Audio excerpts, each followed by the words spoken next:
on March 4th, there was a U.S. Senate Armed Services Subcommittee hearing. This happened in D.C. and there was a vet there, a Marine vet. I believe he was in the Marines. I think he was.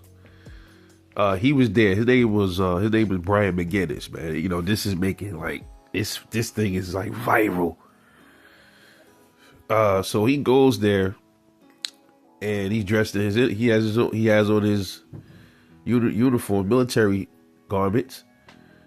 And I think around 3:00, he started really, standing up under his First Amendment right, protested this war that's going on that is just getting started and will escalate into something else. It hasn't snowballed yet, but it will. He doesn't want the United States fighting a war for Israel. And most people already know that that's what this is. This is nothing more than another country trying to put our military men in harm's way to accomplish their own agenda. That's what this is. The greater Israel project, so to speak, or AKA Pax Judacia. Okay, a lot of y'all probably don't know what the hell I'm talking about, but maybe I'll get into that later. But in a nutshell, Israel is trying to expand into another country and try to grab land. It's just kind of like the same way they've been doing with Gaza. They're trying to like push the Gazan people out of their land. That's the same thing they're trying to accomplish with the Middle East, pretty much. Almost similar to how the U.S. how they took pieces of land from Mexico, and it's the same thing they're doing. It's kind of like they're trying to collect. It's like colonialism, all right. And Israel is pretty much like a miniature United States right now. That's they're acting, their behavior is just like that. But this vet stood up by himself. And the only thing that I hate about stories like this, man, what really gets me upset is when you see these guys, they go in there by themselves, and you be like, it's brave, right? It is. It's brave to go in there by yourself. But you be like, damn, there was nobody willing to walk with this. Where's the military dude standing with, willing to go up there with this dude and give him some reinforcement, some backup. Because every time somebody decides to go at things alone, it's easy for them to take them down, take them out, call them crazy.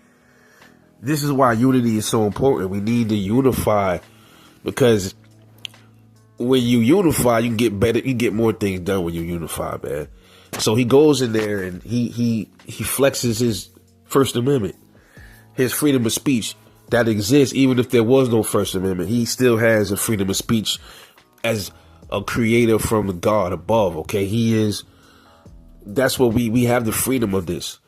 People get it mixed up with this whole thing. When you see somebody's right to talk or speech get violated, the first thing people say is, "Oh, that person has a First Amendment. Oh, that person has a freedom of speech to the First." Stop with the First Amendment stuff already, man. We already acknowledge that. We know what the First Amendment is. But when you say stuff like that, all you do is you make it seem like a piece of paper gives you the right to do something, and it does not. Okay, so I wish people would stop saying that.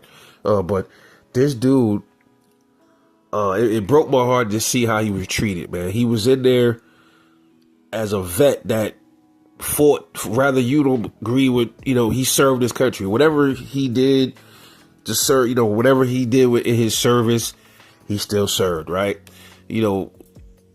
Donald Trump, he's never served a day in his life. He's out there wagging his finger, telling everybody else they got to fight, go to war. And this dude dodged the draft just like his pappy did. His father did the same exact thing. His father's father, his grandfather told his father to go to Germany. He told his son to leave Germany so he could dodge the draft himself. And then Donald Trump, when it's his turn to serve, he was a coward as well, and he ended up dodging the draft, man. I think quite a few times. All right, so you got a decorated vet here that love his country. He don't want to see his fellow Americans die for something, in a war against a country that was never no threat to us, man. Iran never was a threat. I don't want to hear nothing about that thing that happened in 1979 with the hostages and all of this. Listen, if you keep your asses from over there, it wouldn't be no hostages. I got a counter for every time somebody brings that shit up to me, because I'll just be like, well, how many people did the U.S. ever kidnap?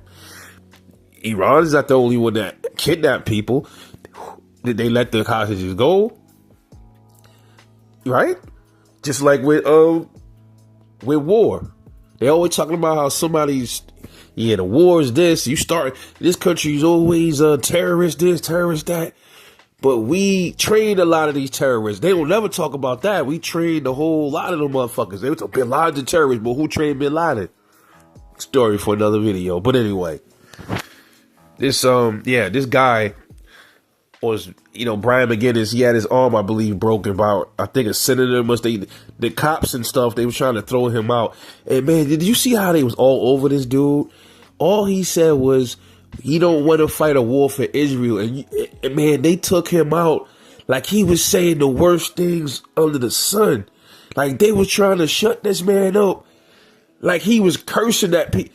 He said the simplest thing and they went absolute nuts. They went fucking nuts. So right there.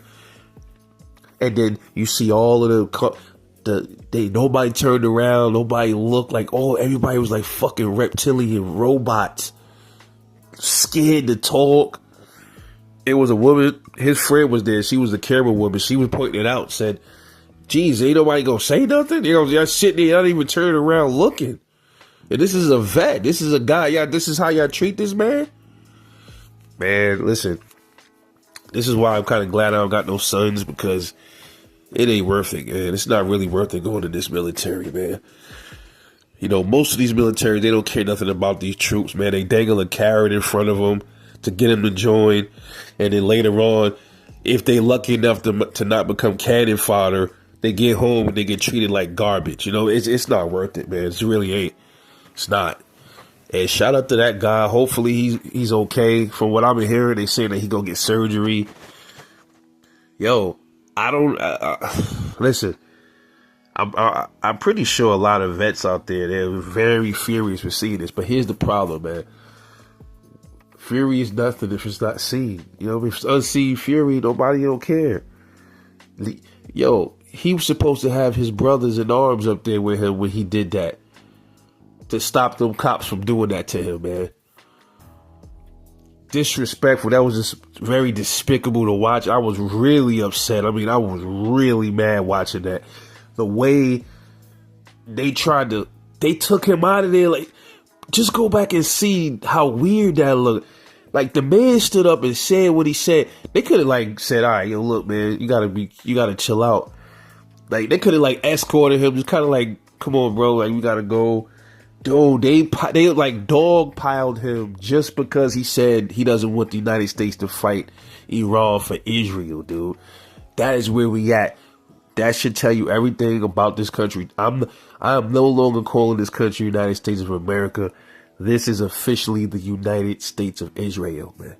Real shit. Shout out to that true Brian McGinnis, a true warrior, a true patriot. We need more like him. And we are living in revolutionary times. You're going to see more of this. You're going to see more people coming out talking like that. You're going to start seeing people form up. They can't silence us all, bro. No matter how hard they try. Shout out to him, man. This is Rebel Life Truth. Thanks for watching, y'all. Make sure y'all like the video. Share it, man. Come on, let me get my numbers up. Get the word out. I speak nothing but truth. Truth and knowledge, man. I speak my mind, and I'm going to keep speaking my mind. I'm going to holler at y'all. Y'all stay safe out there.